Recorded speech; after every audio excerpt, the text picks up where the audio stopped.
أعوذ بالله من الشيطان اللعين الرجيم بسم الله الرحمن الرحيم الحمد لله رب العالمين الصلاة والسلام على أشرف الأنبياء والمرسلين سيدنا أبي القاسم محمد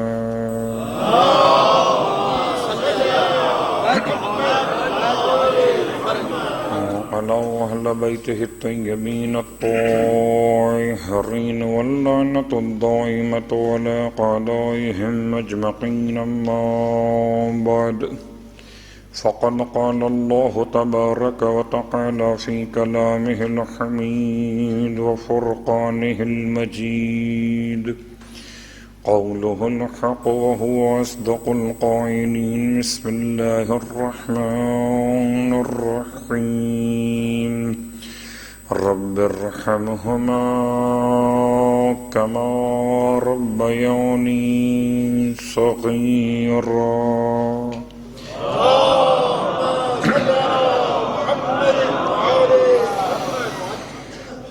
تمام تعریفیں خالق کون و مکان کے لیے اور تمام ہدیہ درود و سلام اور نزوات مقدسات کے لیے جن کی برکتوں سے کون و مکان کا نظام جاری و ساری ہے۔ الحمدللہ الذی جعلنا من المتمسکین بالقرآن العظیم وجعلنا من المتمسکین بولایت علی بن ابی طالب علیہ السلام۔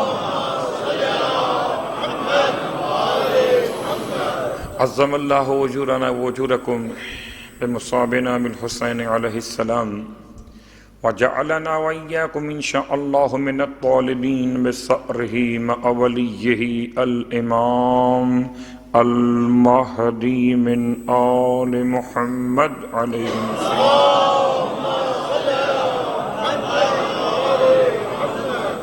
اللهم اجعلني عندك وجيها بالحسين عليه السلام في الدنيا والآخرة۔ پروردگار ہم سب کو نام حسین کی عزت عطا فرما دنیا میں اور آخرت میں۔ خدا کے لطف و کرم کے ساتھ ایک مرتبہ پھر آپ کی خدمت میں عظمت والدین کے عنوان کو لیے ہوئے اس یقین کے ساتھ حاضر خدمت کہ والدین کی عظمت کا بیان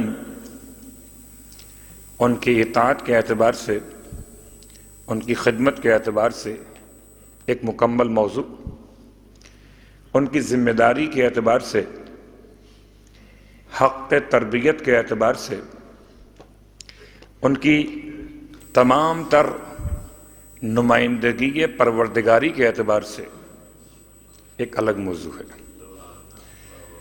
اور چونکہ بہرحال تربیت کا مرحلہ پہلے ہے، خدمت اور اطاعت کا مرحلہ بعد میں ہے، خدا نے ایسا مربوط کیا کہ ہر انسان کو سوائے حضرت آدم علیہ نبینا و علیہ السلام، حضرت حوا کے یا حضرت عیسیٰ ابن مریم جن کے یہاں سلسلہ والدہ تو ہے، البتہ سلسلہ والد کا بیان نہیں ہے، ان افراد کے علاوہ باقی پروردگار نے سب کو نظام کے تحت خلق فرمایا، حتیٰ کہ خدا نے اپنے حبیب کو بھی والدین کے بغیر پیدا نہ کیا۔ اگر عظمت والدین پر ایک جملہ ہم سمجھنا چاہیں تو جس کے زیر اطاعت اور زیر اثر خدا نے اپنے حبیب کو بھی قرار دیا، اسے والدین کہتے ہیں۔ ایک امتی کیا سمجھے گا عظمت والدین کو؟ انسان کے مسائل ہیں، جب تک کمزور رہتا ہے، دست نگر رہتا ہے، تب تک تو خدمت والدین خوب سمجھ میں آتی ہے۔ جب کمزور ختم ہو جاتی ہے، کمزوری طاقت پا لیتا ہے، دست نگر نہیں رہتا، دستگیر ہو جاتا ہے، تو سمجھتا ہے کہ بس میں ہی بہتر ہوں، یہ بوڑھے کس کام کے، اور انہیں لے جا کر اولڈ ہاؤسز میں جمع کرا دیا جائے اور اب تو یہ مطالبہ بہرحال شدت پکڑتا جا رہا ہے کہ بوڑھے والدین کسی کام کے نہیں ہیں، ان کو لے جا کر جب تک ہمارے بچے پال سکیں، جب تک ہماری زوجات کی خدمت کر سکیں، ٹھیک ہے، خیرات زکوٰۃ صدقات پہ پال لیں گے انہیں بھی، اور جب یہ کام بھی نہ کر سکیں تو بیکار ہیں، اور بیکار کو گھر میں رکھنا تو فائدہ مند نہیں ہے۔ فرعونیت کیا ہے؟ خدا کے مقابلے پر انسان کا کھڑے ہو جانا کیا ہے؟ یہ بات سمجھ میں آتی کہ جب کوئی اپنے پالنے والے کے مقابلے پر کھڑا ہو سکتا ہے تو کوئی بھی اپنے رب کے مقابلے پر بھی کھڑا ہو سکتا ہے۔ تو عظمت والدین سے عظمت خدا سمجھ میں آتی ہے، تکبر والدین سے تکبر خدا کا عنوان ملتا ہے۔ تو ان دونوں الفاظ کو مربوط کرتے ہوئے آئیے ایک مرتبہ تکرار کے ساتھ ان مقامات کا مشاہدہ کریں کہ قرآن مجید فرقان حمید میں 4 مقامات ایسے ہیں کہ جہاں پروردگار نے عظمت والدین کو مربوط کیا اپنی توحید کے پیغام کے ساتھ۔ کوئی تو سبب ہے کہ خدا نے توحید کو اور عظمت والدین کو ملا کر بیان کیا۔ 4 مقامات ہیں، جن میں سے پہلا مقام سورہ مبارکہ البقرہ میں ہے، ٹھیک؟ آیت کا نشان 183 مالک دو جہاں کا یہ اعلان ہے، اور اعلان کے حوالے سے اعلان بنی اسرائیل سے جو پروردگار نے عہد لیا، وَإِذْ أَخَذْنَا مِيثَاقَ بَنِي إِسْرَائِيلَ لَا تَعْبُدُونَ إِلَّا اللَّهَ وَبِالْوَالِدَيْنِ إِحْسَانًا، اور یاد کرو اس وقت کو جب ہم نے عہد لیا بنی اسرائیل سے، تو پہلا عہد یہ تھا کہ لا تعبدون الا اللہ، کہ تم عبادت نہیں کرو گے سوائے اللہ کی عبادت کے، اور بالوالدین احسانا، اور والدین کے ساتھ احسان کرو گے۔ اس کا مطلب عبادت خدا سے خدمت والدین تک پہنچا جاتا ہے، اور خدمت والدین سے عبادت خدا کا راستہ مل جاتا ہے۔ اللہ اکبر۔ بات کو آسان کر لیں کہ اگر پیدائشی مسلم ہوں وہ تو خیر سب ہی صلوات پڑھے محمد و آل محمد، سبھی ہیں۔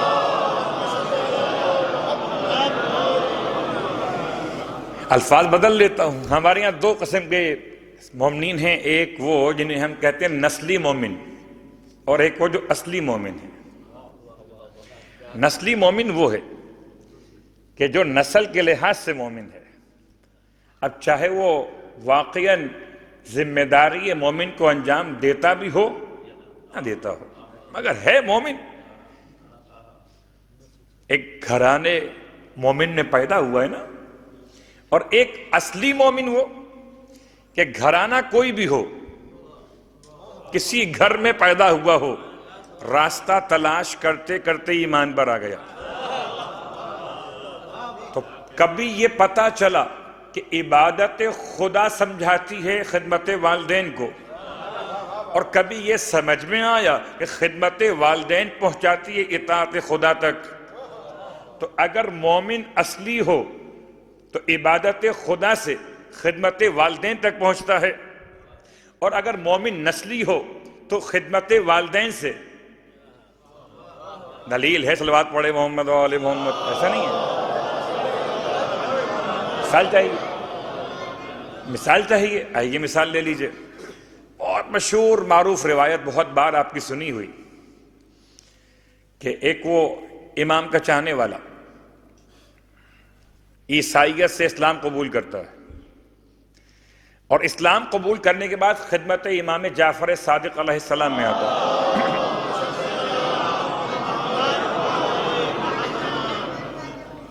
اور آگے سوال کرتا ہے کہ میرے والدین تو اب تک عیسائی ہیں، کیا اپنے والدین کے ساتھ رہ سکتا ہوں؟ خاص طور سے اس کی والدہ حیات تھی۔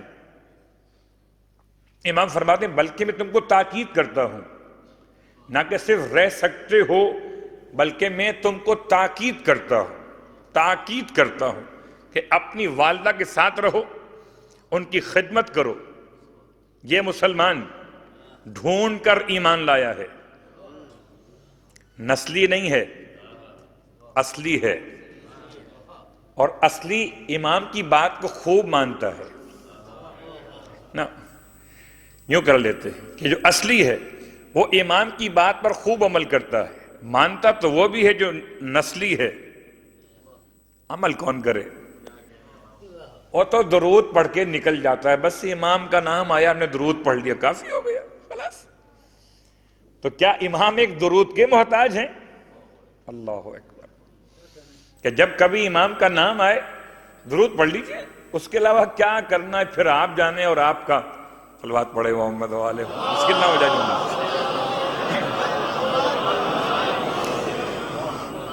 تو اب یہ شخص نو مسلم جو نیا نیا مومن ہے، امام نے فرمایا جاؤ ماں کے ساتھ رہو، ماں کے ساتھ رہا، پورا واقعہ آپ کو سنا، خالی ایک جملہ، ماں کی ایسی خدمت کی، ایمان لانے کے بعد ایسی خدمت کی کہ ماں نے پوچھ لیا کہ جب تک تو میرے مذہب پر تھا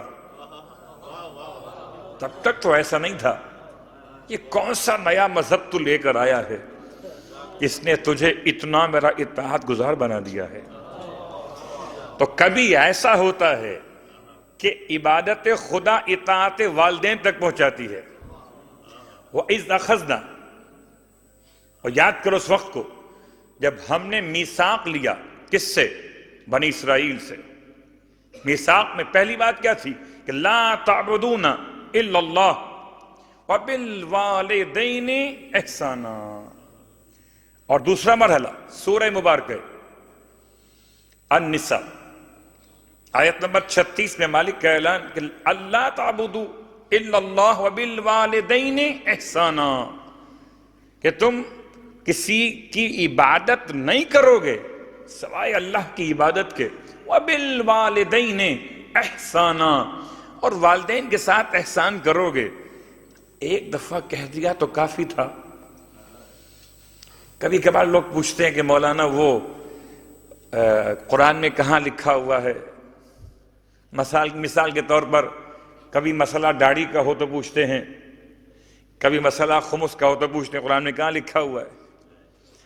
تو ایک خطیب کا جواب ہے، اس سے پوچھا کہ وہ داڑھی قرآن میں کہاں لکھی ہوئی ہے؟ تو کہتا ہے چہرہ علی ابن ابی طالب پہ لکھی ہوئی ہے۔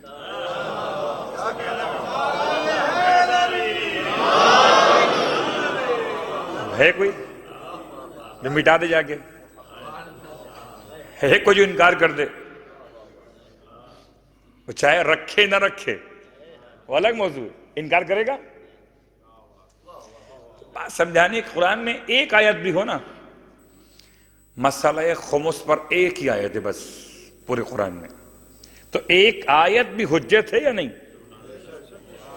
تو ایک دفعہ خدا نے کہہ دیا تھا کہ لا تعبدوا الا اللہ وبالوالدین احسانا، لا تعبدون الا اللہ، پھر اس کو ریپیٹ کیا سورہ نساء کے اندر کہ پھر تم سے کہا جاتا ہے کہ خدا کے علاوہ کسی اور کی عبادت مت کرنا اور والدین کے ساتھ احسان کرنا۔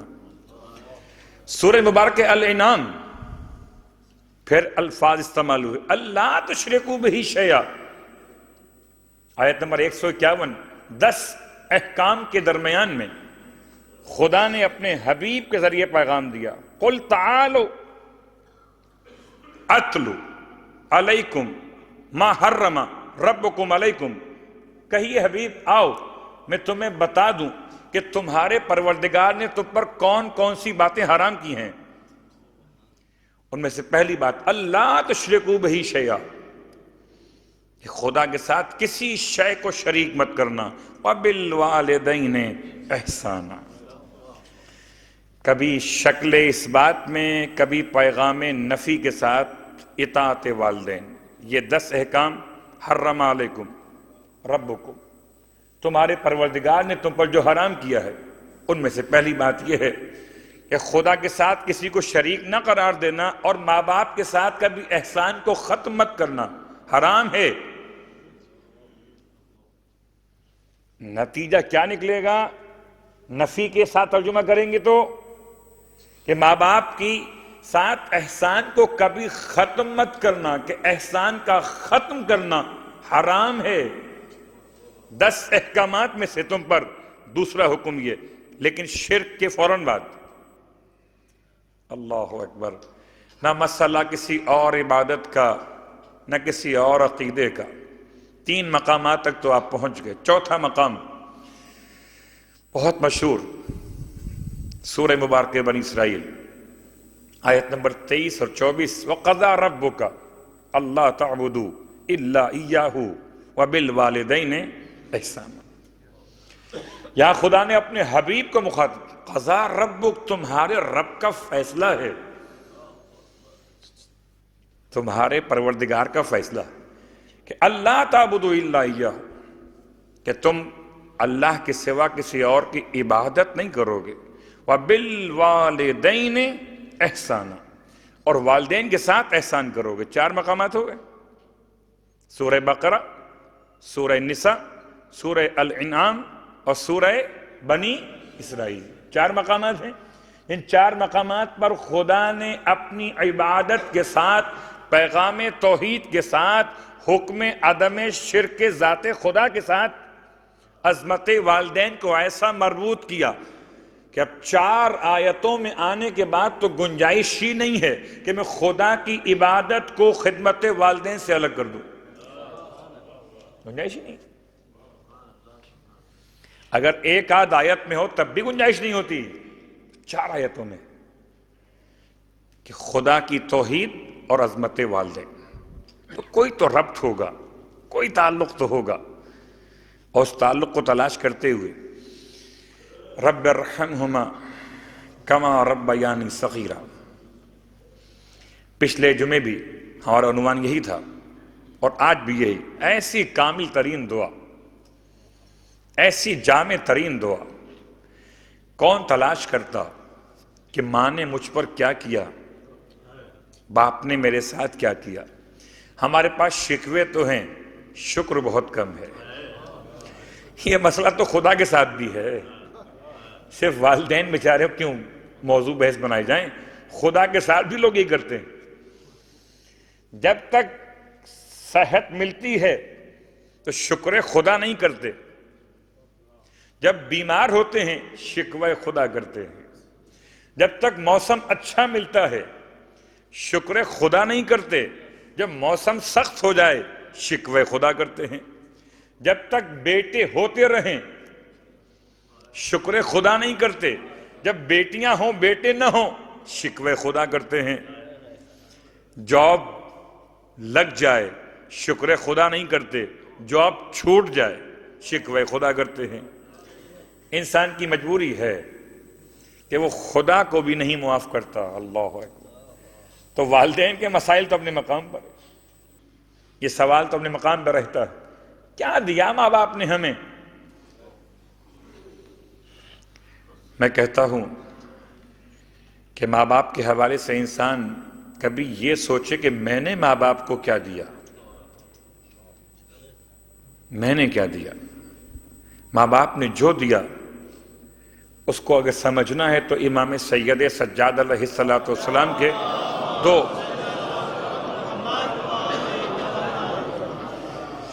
دو مقامات سے آپ کے جملے آپ کی خدمت میں عرض کر دوں، شاید کبھی اگر موقع اور محل ہوا تو یہ پورے حقوق بیان ہو سکیں گے۔ رسالت الحقوق، امام نے، چوتھے امام نے، یہ وہ امام ہیں کہ جن کے نام سے ہر ماتمی اتنا قریب ہے کہ مجھے کہنے کی ضرورت بھی نہیں ہے، شاید اس میں کوئی شک نہیں کہ ہر امام کا احترام ماتمی کرتا ہے، لیکن سید سجاد ایسا امام جس نے ماتم سکھایا ہے، سید سجاد وہ جس نے اسلام بچایا مولا حسین نے، اور حسین کو بچایا مولا سجاد نے۔ ورنہ کربلا میں جو کریم تھی نا، کریم، کائنات کی کریم، اہل تقوی، اہل برکت، اہل رحمت، اہل رضوان، سب تو شہید ہو گئے تھے۔ اللہ اکبر، تصور کیجئے گا، بصرہ سے انتخاب ہو گیا، کوفے سے انتخاب ہو گیا، ہاں، مکے سے انتخاب ہو گیا، مدینے سے انتخاب ہو گیا، راہ کربلا سے انتخاب ہو گیا، جتنی کریم سب شہید ہو گئی۔ اب دوبارہ سے اہل تقوی کی کریم تیار کرنے کے لیے، اللہ اکبر، سید سجاد سے بڑی ذمہ داری کس کی تھی؟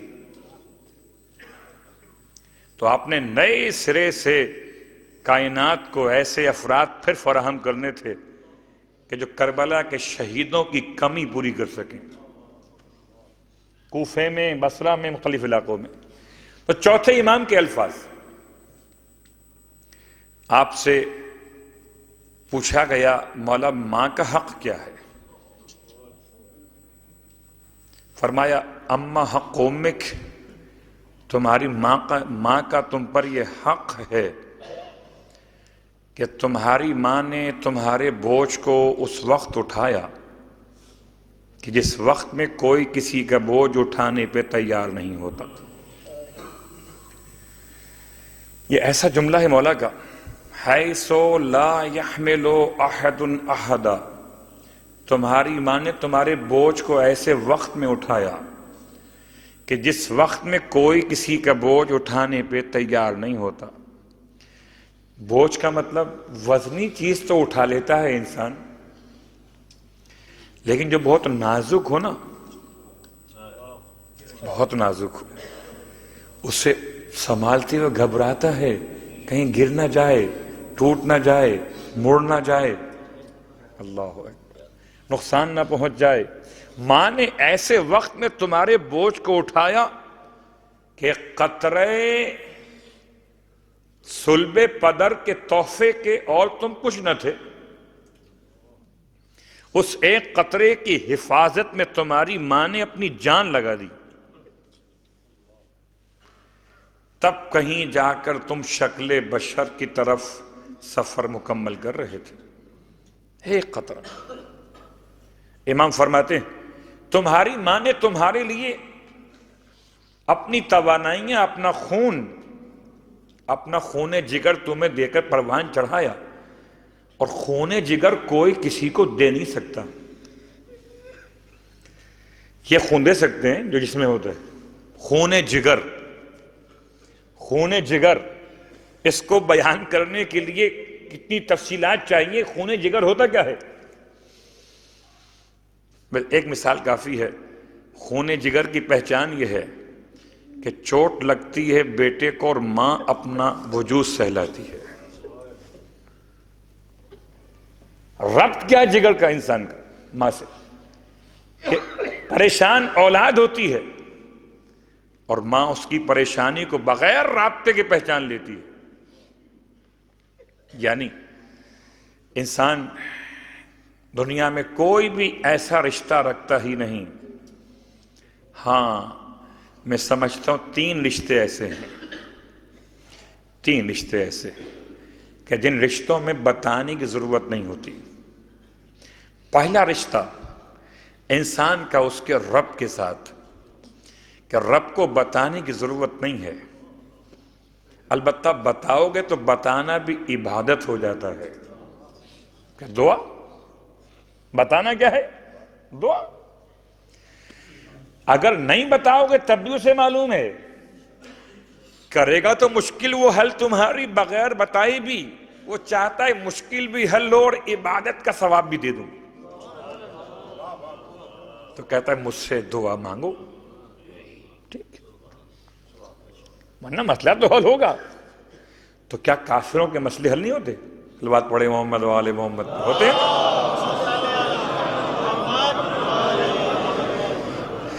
اور جس کا خود اپنا دعویٰ ہے کہ نحن اقرب الیہ، دعویٰ حقیقت ہے، من حبل الورید، حبل کہتے ہیں رسی کو، اور ورید کہتے ہیں رگوں کو، رگوں سے بٹی ہوئی رسی، حبل ورید، 4 رگیں، اور ان 4 رگوں کے ساتھ خدا اتنا قریب ہے، اتنا قریب ہے کہ انسان سے سب کچھ دور ہے مگر خدا قریب ہے،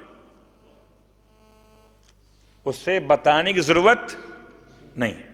البتہ انسان خدا سے دور ہے، خدا تو انسان سے بہت قریب، ایک رشتہ رب کا اور خدا کا۔ دوسرا رشتہ انسان کا اور خدا کی حجت کا. اور رمیلہ کی روایت سے صرف چند جملے مولا کائنات علی ابن ابی طالب علیہ السلام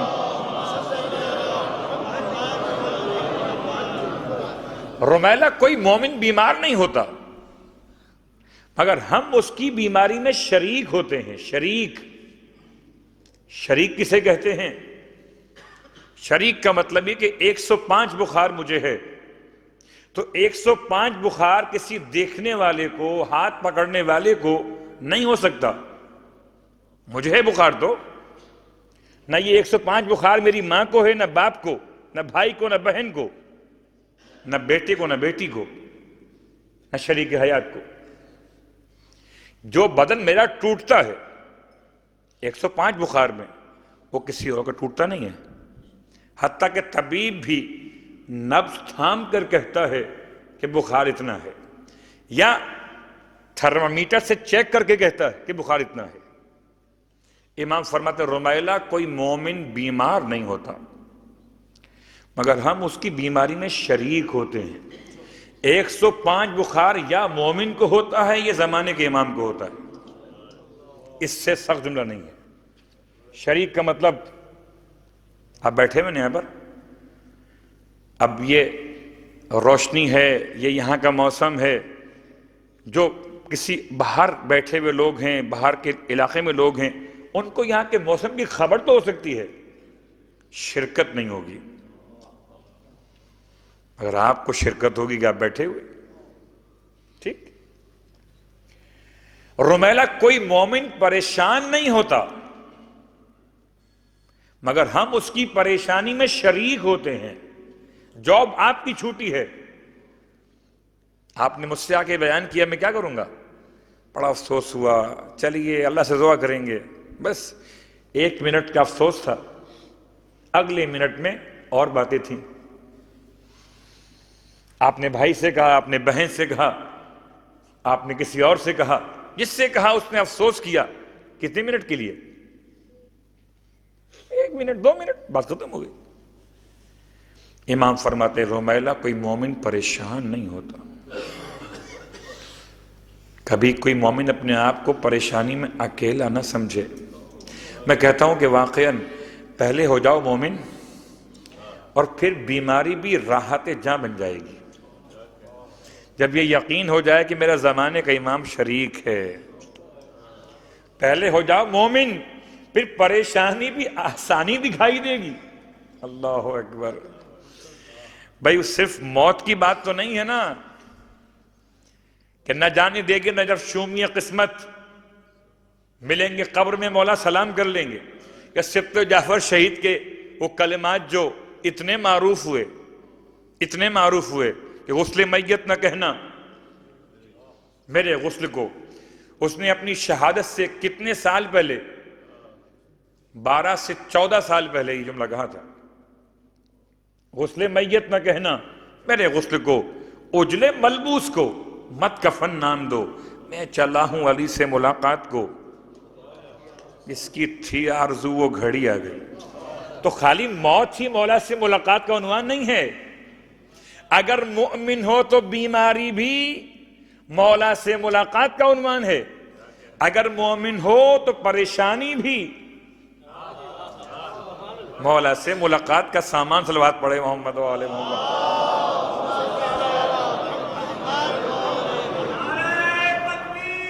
اللہ اکبر، اللہ اکبر.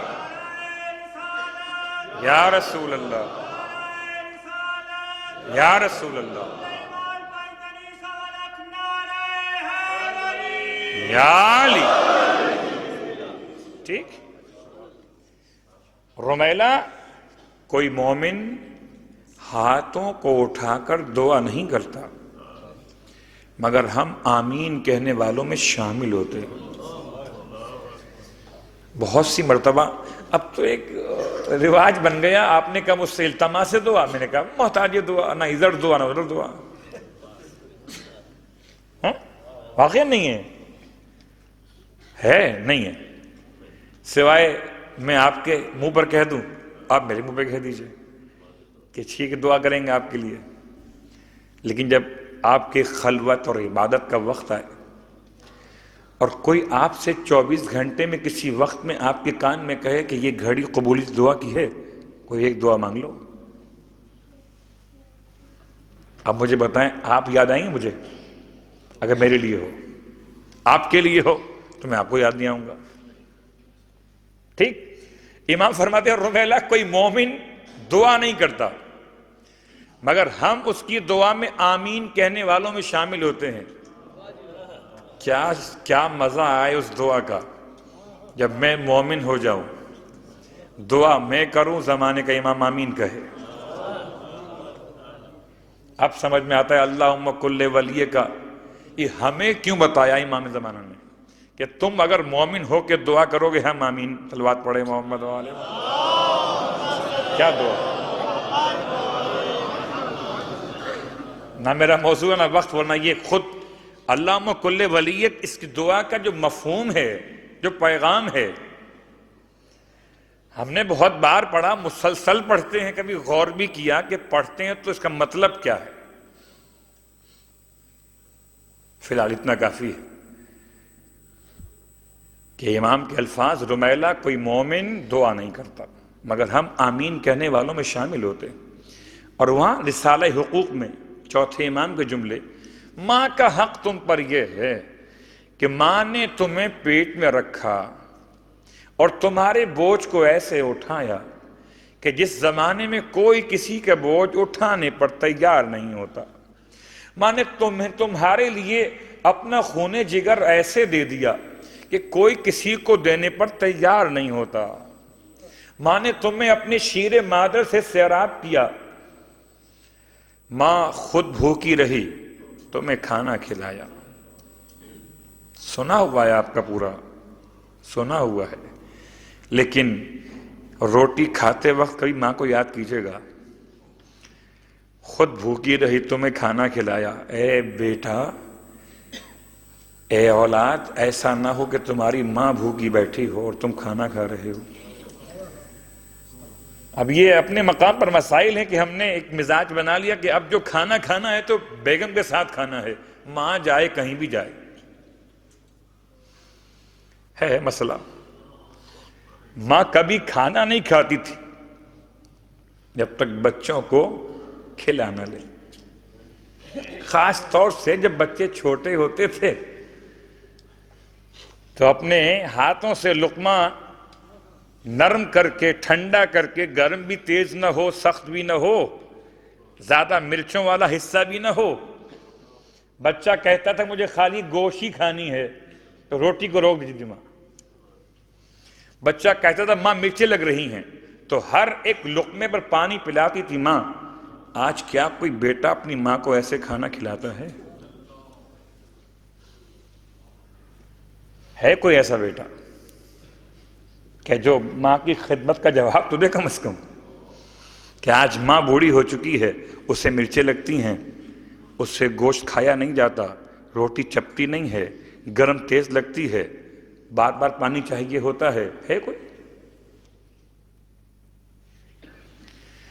جب ماں کھلاتی تھی، امام کے جملے ہیں، ایسے کھلاتی تھی کہ خود بھوکی رہ جائے. تیسرا رشتہ انسان کا ماں سے کہ جس کو کہنے کی ضرورت نہیں ہے، ماں خود کھلاتی تھی. اور امام فرماتے ہیں کہ ماں خود پیاسی رہتی تھی، تمہیں پانی پلاتی تھی. اگر پانی، بہت سی بار ایسا ہوتا ہے کہ پانی کم ہے، نہیں ہے، گلاس میں اتنا ہی پانی ہے، اس کے اپنے پیاس کے لیے بھی مکمل نہیں ہوگا، روک دیا اپنی پیاس کو، بچے کو پلا دیا. اس کے بعد امام فرماتے ہیں ماں کتنی مرتبہ ایسا ہوا کہ خود پھٹے ہوئے لباس میں رہ گئی تو میں نیا لباس دلوا دیا. کتنی بار ایسا ہوا کہ ماں نے اپنا علاج نہیں کروایا، بیمار رہ گئی، تمہارے علاج کے لیے رقم خرچ کی بلکہ اپنا گھر کا سامان بیچ دیا. آج بیٹا کہتا ہے علاج نہیں ہو سکتا، مولوی صاحب کوئی تعویذ لکھ دیں، پیسے نہیں ہیں کہ ماں پہ خرچ کیے جائیں۔ قسم بخدا کبھی پلٹ کر ماضی دیکھیں ہم اپنا، ہمارے ماں باپ نے ہمیں تعویذوں میں نہیں پالا ہے، محبت سے پالا ہے۔ جتنا خرچ ہو جائے۔ امام فرماتے ہیں تمہاری ماں نے کتنی مرتبہ ایسا ہوا کہ سردی کی راتیں ہیں، تم بستر پر سوتے تھے، گیلے ہو جاتے تھے، ہے نا مسئلہ بچوں کے ساتھ۔ آج کل تو آپ کہہ سکتے ہیں جناب وہ سب سہولتیں موجود ہیں، سہولتیں موجود ہونے کے باوجود ٹھنڈ کا اثر، سردی کا نقصان ہو سکتا ہے بچے کو کہ لباس تک پہنچے۔ رات میں اٹھ کر لباس کا بدلنا، ڈائپر کا چینج کرنا، اور بچہ اٹھتا بھی ایسے وقت پر ہے جب ماں کی آنکھ لگتی وہ اٹھتا ہے، ایسا لگتا ہے جیسے کوئی بچے کو کہتا ہے کہ اماں اس وقت اٹھ جاؤ اب تم۔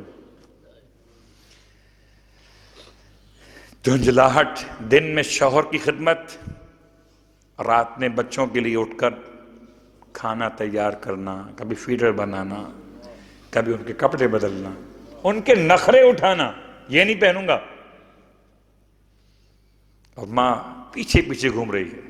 کتنی بار ایسا ہوا بچہ دوڑ گیا، کھانا نہیں کھاؤں گا، ماں خوشامد کر رہی ہے کوئی بیٹا ایسا جو آج اپنی ماں کی خوشامد کرتا؟ کہ بڑھاپا ہے، منع کر دیا کھانے، غصہ آ گیا، مناؤ ماں کو، ایسے ہی مناؤ جیسے تمہاری ماں نے تمہیں منایا تھا۔ خود گیلے پر لیٹ جاتی تھی اور تمہیں اپنے سینے پہ، اپنے سینے کی گرمائی میں لٹاتی تھی۔ امام فرماتے ہیں کہ تم ماں کی ان تمام تر خدمات کا شکریہ ادا کر ہی نہیں سکتے، تم اس کی طاقت ہی نہیں رکھتے، لا یطیقھا، تم اس کی طاقت نہیں رکھتے، سوائے اس کے کہ اللہ تمہاری مدد کرے۔ ہاں، ماں کا شکریہ ادا کیے جاؤ۔ اور یہی امام عظمت والد کے لیے بیان کرتے ہیں کہ اما حق و ابیک، تمہارے باپ کا تم پر یہ حق ہے کہ اگر تمہارا بابا نہ ہوتا، میں ترجمہ کر رہا ہوں صرف، اگر تمہارا بابا نہ ہوتا تم بھی نہیں ہوتے، کہ تم اس کی فرع، وہ تمہاری اصل ہے۔ جب کبھی کوئی نیکی اپنے اندر محسوس کرو، کوئی خوبی جس پر تمہیں خوشی ہو، تو یاد رکھنا اس خوبی کی اصل تمہارا باپ ہے۔ بھئی نہ وہ ہوتا، نہ میں ہوتا، نہ میں ہوتا، نہ خوبی۔ خوبی کیوں کہ میں ہوں، میں کیوں کہ میرا باپ تھا۔ امام نے انسان کو سمجھایا کہ ہر خوبی کی بنیاد، اولاد کی ہر خوبی کی بنیاد پلٹ جاتی ہے من حیث اصل اس کے باپ کی طرف۔ تو چوتھے امام سے دونوں شخصیات کے بارے میں، باپ کا حق کیا ہے اور ماں کا حق کیا ہے۔ اور چونکہ ماں باپ کے حقوق بیان کرتے کرتے آئیے ایک اور سخت روایت امام جعفر صادق علیہ السلام کی بارگاہ میں۔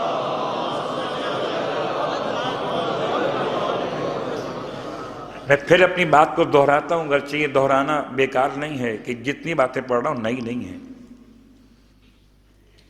اور نئی ہو بھی کیسے سکتی ہیں، جن کا پیغام ہے وہ 1400 سال پہلے سے ہے۔ یہ تو کہہ ہی نہیں سکتا کہ آج بیان ہوا ہے یہ۔ البتہ ہماری غفلت روز بڑھتی ہے، اس لیے بیان کی تکرار لازم ہے کہ غفلت کے پردے ہٹ جائیں۔ بھول جاتا ہے نا انسان، ایسا بھول جاتا ہے کہ صبح کی نماز پڑھی ہو، ظہر کی نماز کا وقت آتے آتے خدا کو بھول جاتا ہے، تو پھر کہنا پڑتا ہے اللہ اکبر۔ ظہر کی نماز پڑھ کے ابھی تو آیا ہے، مغرب آتے آتے پھر بھول جاتا ہے، کبھی پیسہ بڑھا، کبھی مفاد بڑھا، پھر مؤذن کہتا ہے اللہ اکبر۔ یہ تکرار نہیں تو اور کیا ہے؟ بھول گئے نا؟ صبح سے شام تک میں کتنی بار اللہ کو بھولے تھے؟ تو جب اللہ کو بھول سکتے ہیں تو ماں باپ کی خدمات کو بھولنا کون سی بڑی بات ہے؟ بھول جاتے ہیں۔ جب ماشاءاللہ جوان ہو گئے اور اپنے بچے ہو گئے تو اب کون ماں باپ، کیسے ماں باپ؟ ٹھیک ہے، الماضی ما مضى وقت ولزم اجل۔ خیر، امام کی خدمت میں بہت مشہور معروف روایت اور بہت سخت روایت ہے۔ امام کی خدمت میں گانے والا جوان اپنے بوڑھے ماں باپ کے لیے امام سے التماس سے دعا کی کیفیت میں آیا ہے، دعا کروانا چاہتا ہے مولا سے۔ کہتا ہے مولا میرے بوڑھے والدین اس طرح سے ہو کے رہ گئے کہ اب نہ سنتے ہیں، سماعت کام نہیں کرتی، اب نہ بولتے ہیں تو بات سمجھ میں آتی ہے، نہ انہیں دکھائی دیتا ہے، نہ ہاتھوں میں قوت گرفت ہے، نہ چلا جاتا ہے، ایسے بیکار ہو گئے کہ اب ان کے وجود پر مکھی بھی بیٹھ جائے تو اڑا نہیں سکتے۔ ہائے بیچارے، بستر پر ہی ان کے تمام معاملات انجام دیے جاتے ہیں، پتہ نہیں مرتے کیوں نہیں؟ تو مار دیجئے۔ اچھا، مارنے کے لیے لازم نہیں کہ آپ کے پاس کوئی اسلحہ ہو، ہاں، خنجر ہو، بندوق ہو، پتھر اٹھا کے ماریں۔ شریف لوگ ایسے نہیں مارتے، صرف جملے سے کہو ماں کو تلخ، اتنے خود ہی مر جائے گی۔ اور مولا نے کچھ سوچ کے فرمایا ہوگا نا کہ تلوار کا زخم بھر جاتا ہے، زبان کا زخم اسے پالا ہو نا، اس کا روٹ رویہ ماں کو ویسے مار دیتا ہے۔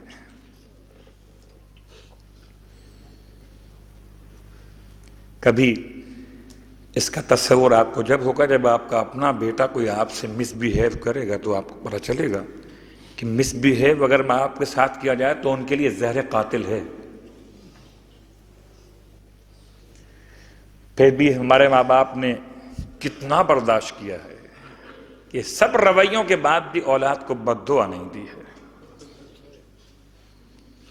اچھا، الگ ہونا چاہتے ہو؟ اچھا تم خوش رہو، سلام ہو ایسے والدین پر جو اپنی اولاد کی خوشی کے لیے اپنی تنہائی قبول کر لیتے ہیں۔ اچھا بیٹا تم خوش رہو جہاں بھی رہو۔ کبھی بیٹا پلٹ کے پوچھتا نہیں میں تو خوش رہوں گا، آپ کیسے خوش رہیں گے؟ میں نہیں پوچھتا۔ امام کی خدمت میں آنے والا اپنے بوڑھے والدین کے لیے جذبہ ترحم کے ساتھ بات کرتا ہے۔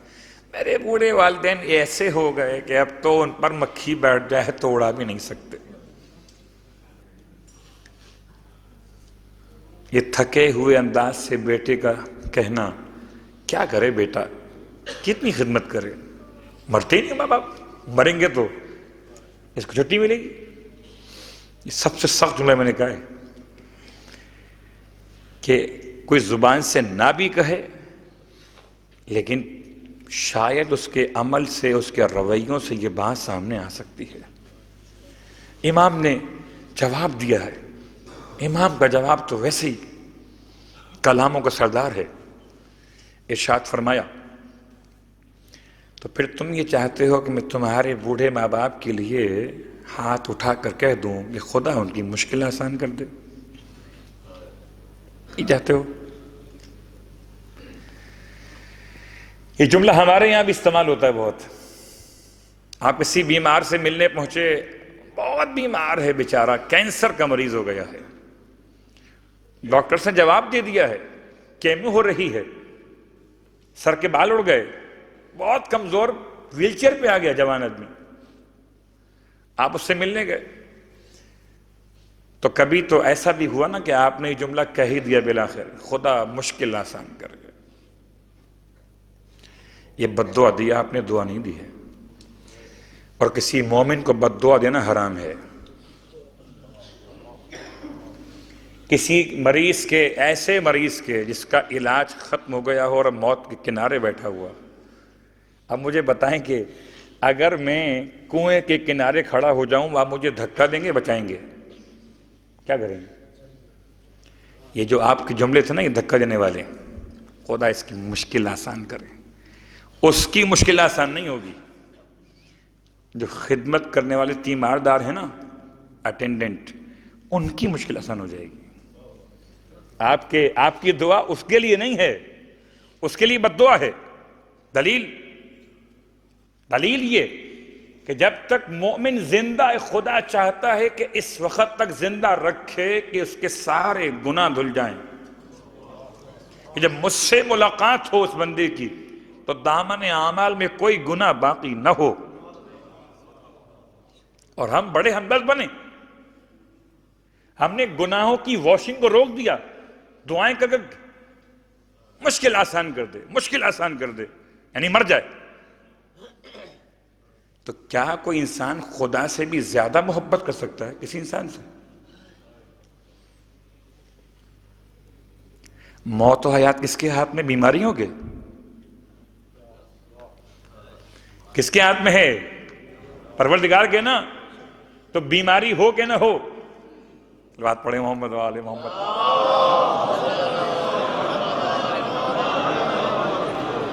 پھر کیا جملہ کہیں؟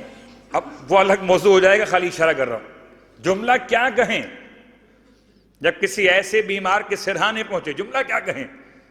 کہ جملہ خدا کی رضا مانگے اس کے لیے، کہ پروردگار اپنا رحم و کرم کرے، اپنے رضوان کو آپ پہ نازل کرے. یہ مت کہیں کہ مشکل آسان کر دے، اور آپ کے ذہن میں مشکل کا تصور یہ ہو کہ بیمار ہے، مر جائے گا تو مشکل ختم ہو جائے گی. ذہن میں یہ رکھتے ہوئے جملہ کہنا حرام ہے، اس لیے کہ کوئی ہاتھ سے مارتا ہے، کوئی زبان سے مارتا ہے. تو خدمت امام میں اس جوان کا کہنا اور امام کا وہی جملہ جو ہم استعمال کرتے ہیں نا، کیا میں تمہارے والدین کے لیے اب یہ دعا کروں کہ کچھ نہیں کر سکتے تو اس سے بہتر ہے مر جائیں. نہ دیکھ سکتے ہیں، نہ سن سکتے ہیں، نہ بول سکتے ہیں، نہ پکڑ سکتے، نہ چل سکتے، نہ واش روم جا سکتے، اس سے بہتر ہے مر جائیں. پھر یہ جملہ سنا اور لرز گیا. وہ کہتا ہے مولا میری مراد یہ نہیں تھی. بھلا امام کو سمجھائے گا مراد؟ جو ارادہ انسان سے، ارادہ انسان کے ہونے سے پہلے واقف ہیں، ان کو سمجھائے گا مراد؟ ایک ظاہری بات تھی. کہتا مولا میرا مطلب یہ نہیں تھا، آپ نے شاید. اب وہ جملہ تو امام سے نہیں کہہ سکتا نا، غلط سمجھا، میری مراد یہ نہیں تھی. امام نے ارشاد فرمایا برخوردار اب بھی سنو تم میری بات، کہ جب تم دنیا میں آئے تھے نا بالکل ایسے تھے، نہ دیکھ پاتے تھے، نہ پہچان پاتے تھے. اگر ماں آنکھیں صاف نہ کرتی، آنکھوں کی ایکسرسائز نہ کرواتی، اگر سماعت کے لیے ماں نہ سن سکتے تھے کہ کوئی ڈانٹ رہا ہے کہ بلا رہا ہے، نہ سمجھ پاتے تھے، نہ بول پاتے تھے، ہوا کرتے تھے، اور کسی کو سمجھ میں کچھ خاک بھی نہیں آتا تھا. بچہ جو شروع میں ہوا کرتا ہے وہ سمجھ میں کس کی حال سوائے ماں کے.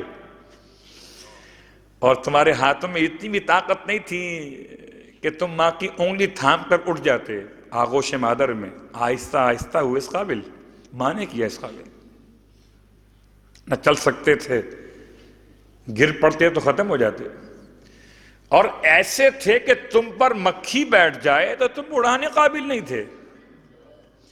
اور تمہیں اتنی بھی تمیز نہیں تھی، الفاظ میرے ہیں، مفہوم معصوم کا ہے، اتنی بھی تمیز نہیں تھی کہ واش روم جا کر کرنا ہے نجاستوں کو بستر پر ہی، کوئی خبر نہیں ہوتی تھی، کھڑے ہوئے بیٹھے ہوئے وہیں فارغ ہو گئے. ایسے ہی ہے نا بچپنا، ایسے ہی ہے نا، اس میں کسی کی توہین تو نہیں ہے نا، بچپنا ہی. اور امام فرماتے ہیں مگر تمہارے والدین نے کبھی خدا سے تمہارے حق میں یہ دعا نہیں مانگی کہ نہ بول سکتا ہے، نہ چل سکتا ہے، نہ دیکھ سکتا ہے، نہ سن سکتا ہے، نہ ہاتھوں سے پکڑ سکتا ہے، تو خدا اس کی مشکل آسان کر دے. تمہارے ماں باپ نے ہمیشہ تمہارے لیے ایک ہی دعا کی، پروردگار ہماری زندگی بھی اس کو لگا دے. لاؤ کوئی ایسا سخی جو اپنی زندگی بھی کسی اور کو دینے پہ تیار ہو جائے. کوئی نہیں دیتا حضور والا، کوئی نہیں دیتا. لاکھ دعوے محبت کے کر لے شریک حیات، زندگی اپنی اپنی ہے. اگر ملک الموت آ کر کہے کہ ایک کو لے جانا ہے تو کون جائے گا؟ جس کا نام وہی جائے گا. اللہ اکبر. اگر ماں کا بس چلے تو ماں اپنے بیٹوں کی جگہ خود مر جائے، اور بلکہ مرتی ہے ماں. ہر ایک پیدائش پر مرتی ہے ماں. اگر نہ مرتی تو جنتی کیسے؟ ہر بچے کی ولادت کے وقت ماں مرتی ہے تو بچے پیدا ہوتے ہیں. جملہ بہت سخت ہے لیکن مجبوری ہے کہ کبھی کبھار سخت جملے بیان کرنے پڑتے ہیں. کیا ایسا نہیں ہے کہ جیسے ہم نے سمجھا ہے کہ بس ٹھیک ہے ڈیلیوری ہو گئی، نارمل آ گئے، بس کچھ بھی نہیں ہے. کیا کیا ماں نے؟ انسان تجھے کیا معلوم کہ ماں نے تیرے ساتھ کیا کیا؟ رب ارحمہما، اے میرے پروردگار میرے ان والدین پر رحم کر دے. اور کتنا رحم کر دے؟ کما ربیانی صغیرا، اتنا رحم کر جتنا انہوں نے مجھ پر کیا تھا. کب کیا تھا؟ اگر نہ کیا ہوتا تو آیت غلط ہے. الیاذ باللہ من ذالک. یہ دعویٰ باطل ہے پھر تو، کہ ہم تو بڑے بڑے پیدا ہو گئے تھے. کون سا ماں باپ نے ہم پر رحم کیا تھا؟ نہ ہم کبھی کمزور تھے، نہ کبھی کسی کے محتاج. اتنا سیلفش ہے آج بیٹا کہ ماں باپ کے سامنے جھکنے کو تیار نہیں ہے. اللہ اکبر. تو پھر اسے کیا سمجھ میں آئے کہ رب ارحمہما کا مطلب کیا ہے؟ سمجھ میں جب آئے گا جبکہ اپنا ماضی یاد کرے. کما ربیانی صغیرا. اور پھر وہ دو جملے جو دعا کے اس میں شامل کیے جاتے ہیں آیت کے بعد روایت کے طور پر، وہ جملے امام سید سجاد علیہ السلام کے جملے ہیں. اور دعا کا حوالہ دعائے ابو حمد سمالی. اور چونکہ آج مسجد زہرا کے خطبے کے بعد جو درمیان جمعہ اور عصر کے ایک خطاب کیا گیا، اس سے استفادہ کرتے ہوئے اس اپنے موضوع کو مکمل کروں گا. ٹھیک. ابو حمد سمالی کا نام آیا اس لیے میں نے یہ ربط وہاں سے قائم کیا ہے، ورنہ شاید میں یہ بات رات میں کہتا پھر. ابو حمد سمالی جناب ثابت بن دینار امام کے چاہنے والے، بہت عظیم صحابی مولا کے. اور ایسے عظیم صحابی کی اتنی بڑی دعا سحر کے وقت میں اور کون پڑھ سکتا ہے سوائے اس کے جس نے مانگ کر لی مولا سے. ہمیں تو بغیر مانگے ملی ہے، اب پڑھیں نہ پڑھیں الگ بات ہے. اس نے مانگ کے لیے مولا سے کہ مجھے چاہیے یہ دعا. جیسے کمیل ابن زیاد نے مانگ کر دعا لی ہے، ہمیں تو کمیل کے صدقے میں مل گئی ہے. ابو حمد سمالی اس دعائے سحر میں جو چوتھے امام سے منسوب، اس میں امام کے جملے اجزہما بالاحسان احسانا وبالسیئات غفرانا. رب ارحمہما کما ربیانی صغیرا اجزہما بالاحسان احسانا وبالسیئات غفرانا. اجزہما، تو ان دونوں کو جزا دے، بالاحسان احسانا، جو ان کی نیکیاں ہیں ان کو اس کی بہترین جزا دے. کہو خدا سے خدا میرے باپ کے سجدے قبول کر لے. کہو خدا سے کہ میری ماں کی عبادت قبول کر لے. کہو خدا سے کہ خدا میرے ماں باپ کے روزے قبول کر لے. کہو خدا سے کہ میرے ماں باپ کے صدقہ و خیرات قبول کر لے. تمہاری دعا قبول ہوگی ماں باپ کے حق میں. اجزہما بالاحسان احسانا وبالسیئات غفرانا. اور کہو اپنے رب سے کہ تمہارے ماں باپ کی کوتاہیوں کو معاف کر دے. بجائے اس کے کہ اپنے ماں باپ کی کوتاہیوں کو شمار کرو بیٹھ کر کہ یہ نہیں کیا تھا، وہ نہیں کیا تھا، میرے ساتھ یہ کمی کر دی تھی، رب کی بارگاہ میں کہو مالک جو میرے ماں باپ سے کوتاہی ہو گئی اسے معاف فرما دے۔ اب السیئات غفرانا، گفتگو تمام ہوئی، ابو حمزہ کا نام آیا تھا، تو ابو حمزہ کی روایت سرکار سید الشہداء کے زیارت کی فضیلت کے باب میں، اس کو آیت اللہ العظمی سید محمد سعید الحکیم سے بطور وصیت کے سلام بھی پہنچایا تھا انہوں نے، اور روایت کو ان کے ذریعے سے آج نقل بھی کیا کہ وہ اس روایت کو بیان کر رہے تھے راویوں کے اعتماد کے ساتھ۔ جب کوئی مرجع تقلید کسی روایت کو بیان کرتا ہے تو بڑے احتیاط سے کرتا ہے، اب چاہے آپ ان کے مقلد ہوں کہ نہ ہوں، مگر وہ نجف کے 4 مراجع الزام میں سے ایک مرجع السید سعید الحکیم، ان کے الفاظ روایت معصوم کے زمانے کی۔ ابو حمزہ کہتے ہیں کہ ایک شخص نکلا کوفے سے اور جا رہا ہے کربلا زیارت کے لیے،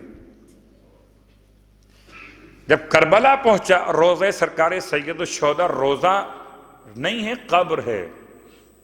چوتھے امام کے زمانے میں جتنی کنسٹرکشن ہوئی اس کے لحاظ سے، اب تفصیل تو الگ ہے پھر کہ کس نے صندوق پہلے بنایا، سائبان پہلا کب بنا، گنبد پہلا کب بنا، کس نے کب کیا کام کیا، مختار سے پہلے کیا ہوا، مختار کے بعد کیا ہوا۔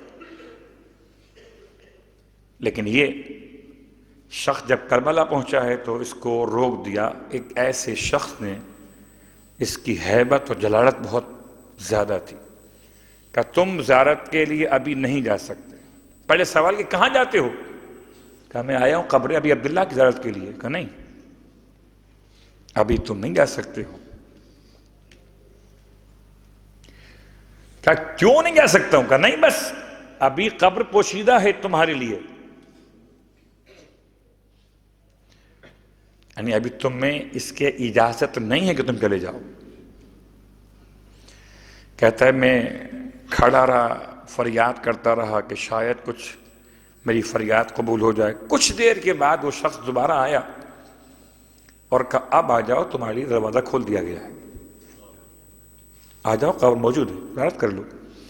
پوچھا کہ یہ پہلے منع کیا اب بلایا کیوں؟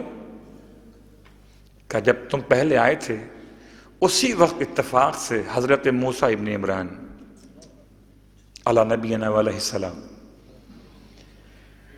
خدا سے اجازت لے کر قبر حسین کی زیارت کے لیے آئے تھے، 70,000 ملائکہ کے ساتھ، اور ان کے آنے کی وجہ سے تمہارے لیے ممکن نہیں تھا کہ قبر حسین تمہارے لیے ظاہر بظاہر دکھائی دیتی، اتنا ہجوم تھا نور کا۔ 70,000 ملائکہ موسیٰ ابن عمران کے ساتھ آئے تھے۔ اب وہ زیارت سے فارغ ہو کر چلے گئے، اب آجا۔ ابو حمزہ سمالی سے اس روایت کی نسبت چوتھے امام کے زمانے کا واقعہ، گفتگو تمام۔ خدا نصیب کرے کربلا مولا کی زیارت نا۔ کتنی محبت ہے مولا حسین سے، کتنی محبت ہے، اتنی محبت ہے کہ جب سے محرم کا چاند دکھائی دیا ہے تب سے ہم نے اپنے معمولات کو تبدیل کر دیا ہے، نہ سونا وقت پر ہے، نہ کھانا وقت پر ہے۔ 10 دن تو ایسے گزارے تھے کہ اپنی خبر ہی نہیں تھی کوئی، ورنہ یہی انسان کبھی اپنے معمولات کو تبدیل نہیں کرتا تھا۔ نام حسین نے اسے ایسا قریب کیا ہے، سب بھول گیا، بس حسین یاد ہیں، اور آج اسی غریب الوطن کا 10واں ہے، آج اسی محتاج کفن کا 10واں ہے۔ وہ چلو جس کے 10واں منانے کے لیے بہن قبر پہ نہ آ سکی، اچھا بات یہ قبر پہ نہیں آ سکی، بہت سی بیٹیاں ایسی ہوتی ہیں جو باپ کی قبر پہ نہیں آتی، بہت سی بہنیں ایسی ہوتی ہیں،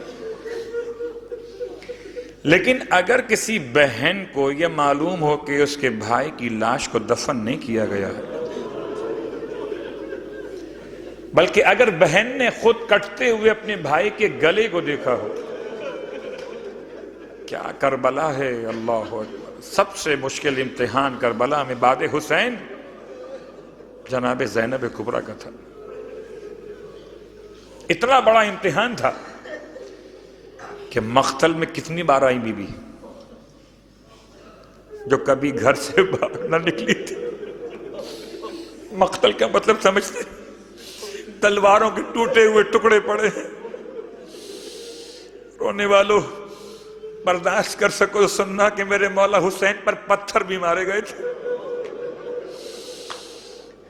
اس کے ہاتھ میں جو تھا، اس کے ہاتھ میں کچھ نہ تھا، پتھر اٹھا کے مارا، لکڑیاں، اس کو جو ملا اس نے امام پر ظلم کی انتہا کر دی ہے۔ ہائے بی بی میدان کربلا میں مقتل میں آئی ہیں، ٹوٹے ہوئے تلواروں کے ٹکڑے ہیں، ٹوٹے ہوئے تیر پڑے ہیں۔ آپ کو معلوم ہے اتنی برسات تھی کربلا میں تیروں کی، تو سب پوری زمین کتنی خوفناک تھی، پاؤں رکھ کر چلنا کیا ممکن تھا ایسی بی بی کے لیے جو کبھی گھر سے باہر اگر نکلی بھی تھی تو بھائیوں کے ساتھ چلتی تھی۔ آج کوئی بھائی نہیں ہے، آج زینب بغیر بھائیوں کے مقتل کربلا میں آئی ہے۔ رونے والوں قیامت کی بات یہ ہے کہ جناب زینب کبریٰ لاش حسین کے پاس آئیں اور لاش کو نہ پہچان سکی، اور جس کے ساتھ زندگی گزاری تھی اس بھائی کو زینب نہ پہچان سکی۔ شدت غم میں آگے بڑھ گئیں، پھر قدم پیچھے ہٹائے، گھبرائیں۔ وہ جملہ کیسے بیان کروں کہ ایسی حالت میں بھائی کو دیکھا تھا کہ نہ پہچان سکی۔ کیسی حالت تھی، کیسی حالت تھی۔ اس کا جسم گھوڑوں کی ٹاپوں سے پامال ہو گیا ہو، اس کے سر کو پشت گردن سے کاٹا گیا ہو، اس کی ایک انگوٹھی اتارنے کے لیے انگلی کاٹ لی گئی ہو، اس کی کمر کا پٹکا کھولنے کے لیے ہاتھ کاٹے گئے ہوں، اس کے بدن کا لباس نوچا گیا ہو، اس کی پسلیاں گھوڑے کی ٹاپوں سے اس طرح سے پامال ہو گئی کہ جس میں حسین سمجھ میں نہیں آتا تھا۔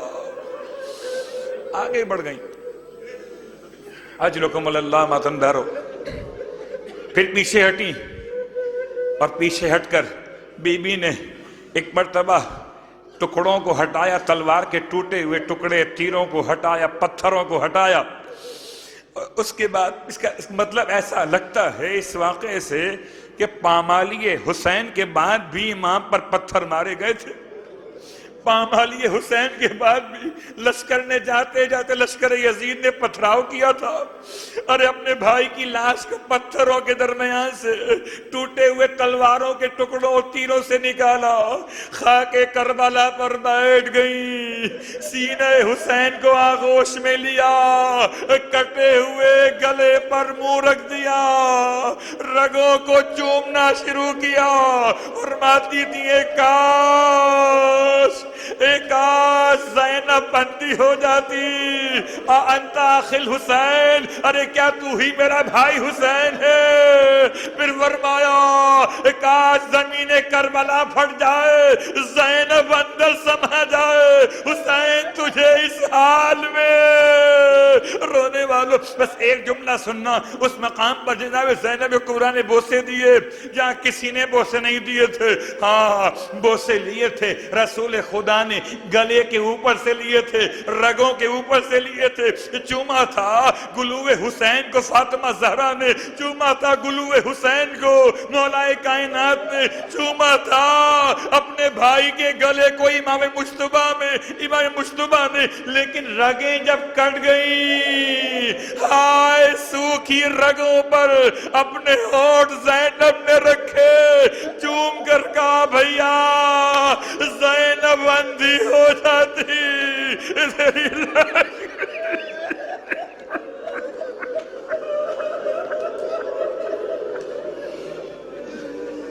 اللہ ولعنت اللہ علی القوم الظالمین۔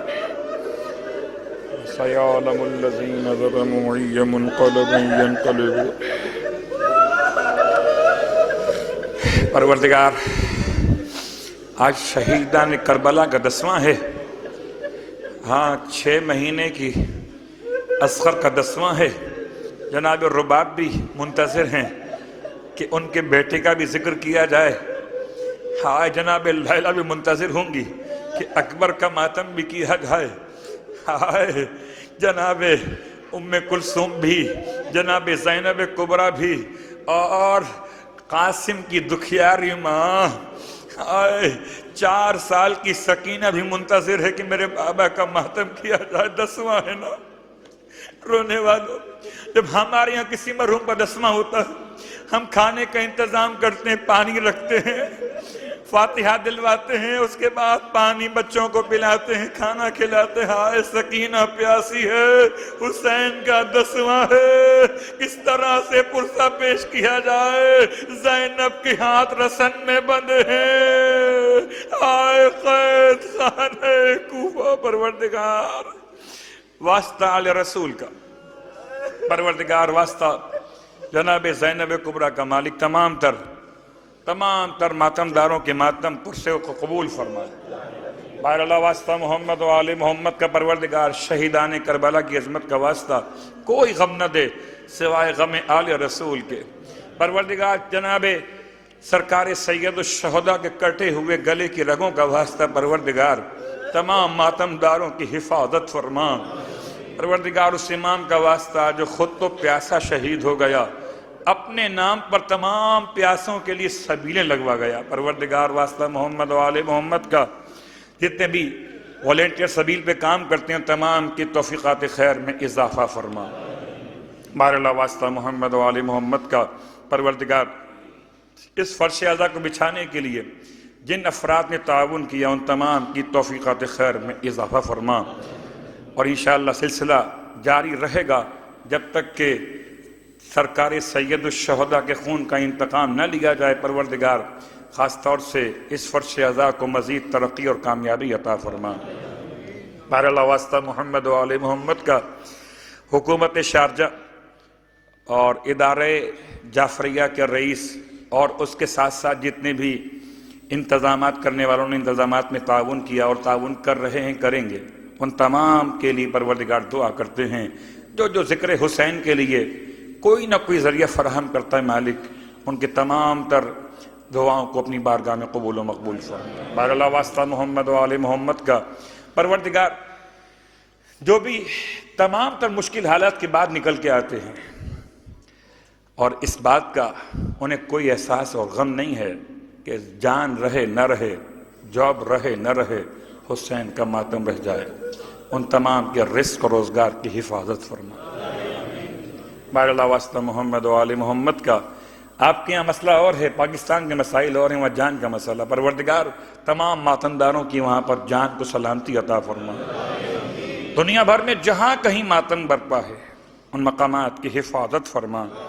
بہر اللہ واسطہ محمد و آل محمد کا، پروردگار ہم سب کو کربلا معلّہ کی زیارات نصیب فرما، مرنے کے بعد کربلا والوں کی شفاعت نصیب فرما۔ میرے مالک کربلا والوں کا واسطہ ہمارے والدین کو ہم سے راضی فرما دے۔ ہم نے حق تو ادا نہیں کیا مالک، کوتاہیاں تو بہت کی ہیں، پروردگار اس کے بعد بھی یہ جملہ اپنی زبان سے کہتے ہیں، اے مقلب قلوب، اے دلوں کو پلٹ دینے والے خدا، اگر ہمارے ماں باپ ہم سے ناراض چلے گئے دنیا سے تو انہیں اتنا عطا فرما کہ ہم سے راضی فرما دے، اور جن کے والدین ابھی حیات ہیں ان کا سایہ ان کی اولاد پر تا دیر قائم فرما دے۔ پروردگار ہم سب کو اپنے والدین کی خدمت اور اطاعت کرنے کی توفیق عطا فرما۔ بہر اللہ واسطہ محمد و آل محمد کا، جو اولاد خدمت گزار ہے، اطاعت گزار ہے، پروردگار اسے مزید ترقی اور کامیابی عطا فرما۔ امام زمانہ علیہ السلام کے ظہور میں تعجیل فرما۔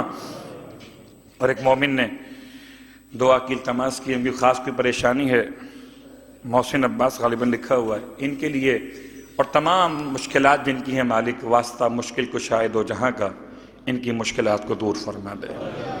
تمام ارواح مومنین مومنات کے لیے اور تمام شہداء ملت جعفریہ کے لیے اور اس میں شامل کر لیجئے خاص طور سے سبیل پر اور والنٹیئرس میں بہت خدمت کرنے والے راجہ صاحب کی بہن کا انتقال ہوا، ان کا نام ہے فضہ اور بنت اور راجہ نثار حسین راجہ حبدار حسین کی ہمشیرہ ہیں، ان کے لیے سورہ فاتحہ